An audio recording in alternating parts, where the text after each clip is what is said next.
পড়ান তো শুনি। উজু ভাঙ্গার কারণ সাতটি।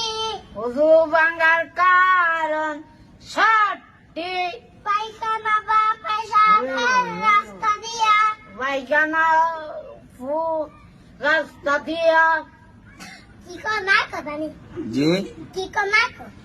আস্তে আস্তে শুনতে আবার বলেন। পায়খানা বা পেশাবের রাস্তা দিয়া। পায়খানার রাস্তা দিয়া। বলেন। কোনো কিছু বাইরে হওয়া। কোনো কিছু বাইরে হওয়া।